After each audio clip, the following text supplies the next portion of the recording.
Swati, I have a newspaper for you and I would like कि आप aspirants को ये बता सको कि आपने किस तरीके से न्यूज़पेपर पढ़ा था और आपने किस तरीके से नोटिंग्स करी थी उसकी। यार I think to begin with ना, मैं एक बार काफ़ी ऐसे मोटी मोटी सी हेडलाइंस देखती हूँ एंड आई जस्ट थिंक कि मेरे को बस थोड़ा सा दिस इज सोली कि I just need to know कि what all is going on. तो अभी ना एक मोटा मोटा ऐसे रीडिंग सा मार के एंड बट इट इज़ सोली कि मैं 2-3 पेजेस पर जिन पर ज़्यादा ठहरती हूँ, दैट इज़ ये वर्ल्ड वाला पेज, वर्ल्ड अफेयर्स का जो दिखाता है एंड उसके अलावा मेन एंड यार उसके बाद majorly I just skim through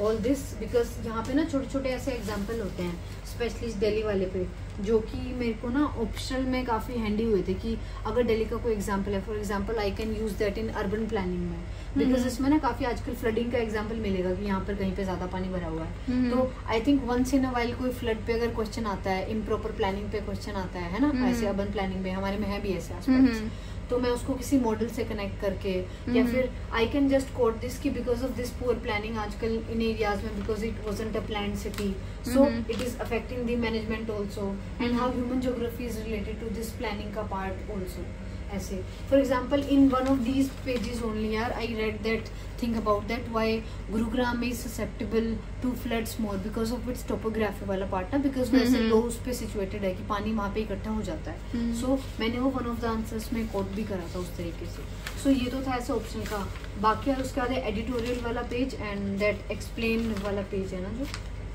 explain वाला आगे आता है। इकोनॉमी का पेज भी इज ऑल्सो इम्पोर्टेंट बिकॉज इसमें कुछ ना आपको इन्फ्लेशन वगैरह के ऐसे कुछ फिगर्स या फिर there is this some new कोई ऐसा इंडेक्स होता है जिसको हम आगे कभी या फिर उसके किसी फिगर को आगे कोट कर सकते हैं, तो हम उसके लिए भी इसको यूज करते हैं। ये रहा एक्सप्लेन वाला पेज। तो यार एक्सप्लेन वाले पेज में ना, इसमें मेजरली कुछ ऐसे करंट अफेयर्स होते हैं जो आपको डायरेक्टली हेल्प करेंगे कुछ करंट अफेयर्स में, है ना, कि मैं इसमें से मोटा मोटा लिख लूंगी, आज किसी भी नई चीज़ के बारे में आ रखा है उसको फिर मैं उन नोट्स को जो thing that we were discussing कि मैं उनको मेंस के टाइम पे बाद में रिवाइज करूंगी, तो उसमें मैंने एक्सप्लेन अगर मुझे कुछ काम का टॉपिक लगता है तो वही। For example this news only that how Denmark plans to use copyright law to protect against deep fakes. So these days deep fake is SNT में बहुत ही इंपॉर्टेंट टॉपिक है, मतलब आ सकता है इस पे क्वेश्चन और आए भी हैं पहले ऐसे रिलेटेड। सो न्यू टेक के ऊपर पक्का क्वेश्चन आ जाता है। सो आई कैन कोट दिस कि how Denmark is coming up with some law and how India can learn from it and that can be one of the solutions अगर मैं इसको किसी उसमें कोट कर लूँगी। and if not that, ये interview के टाइम पे भी हम इनको बहुत अच्छे से कोट कर सकते हैं बिकॉज यार ऐसे ही करंट अफेयर की इसी वाली नॉलेज में आई थिंक बिकॉज ना करंट अफेयर्स पे क्वेश्चन पूछ लेते हैं। It was asked in my interview also ऐसे, बिकॉज उस टाइम पे मणिपुर का इशू वॉज गोइंग ऑन, तो मणिपुर का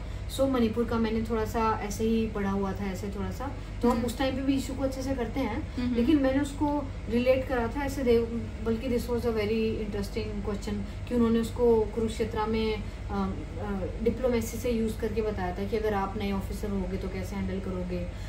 will you be a good diplomat, या फिर ऐसे जैसे कुरुक्षेत्र का जो वॉर हुआ था अपने महाभारत कुरुक्षेत्र में महाभारत का, तो वहाँ पे how diplomatic Krishna was in handling everything.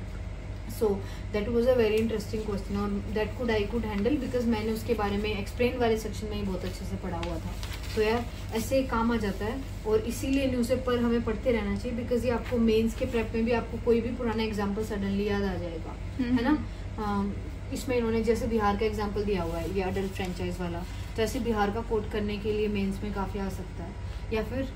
Monsoon का इफेक्ट इन्फ्लेशन के ऊपर, दिस ऑल्सो ये इकोनॉमी में बिल्कुल पूरा कोट कर सकते हैं। ऐसे वो ज्योग्राफी के एंगल से भी हो सकता है, मॉनसून पे कोई क्वेश्चन आता है तो sometimes we are suppose to tell ना कि इफेक्ट्स इनडायरेक्टली डायरेक्टली, तो उन तरीकों से भी। तो मुझे लगता है कि मोटा मोटा ना हर चीज़ को स्किम थ्रू करना चाहिए क्योंकि लेकिन आप जब अच्छे से पढ़ोगे ना तो फिर आपके सबकॉन्शियस में कई बार चीज़ें इतना क्लैरिटी से याद रहती हैं कि वो पेपर लिखते टाइम आपको दोबारा ऐसा लगता है कि आपका माइंड इतना ज़्यादा एक्टिवली काम कर रहा है कि एक पुराने से उसमें से हम कहते हैं ना कि पुराने संदूक में से भी चीज़ें एकदम से बाहर आ जाती हैं ऐसे। तो यार मेरे को देयर इज दिस थिंक कि मेरे को एक 9th क्लास में मेरे एक सर का एक एग्जाम्पल याद आ रहा था when I was writing in mains because I was so present in that class that day I think. तो हम जितनी ज़्यादा फोकस से और अच्छा अटेंशन से पढ़ेंगे ना न्यूज़पेपर तो बहुत हेल्पफुल होता है स्पेशली इन मेंस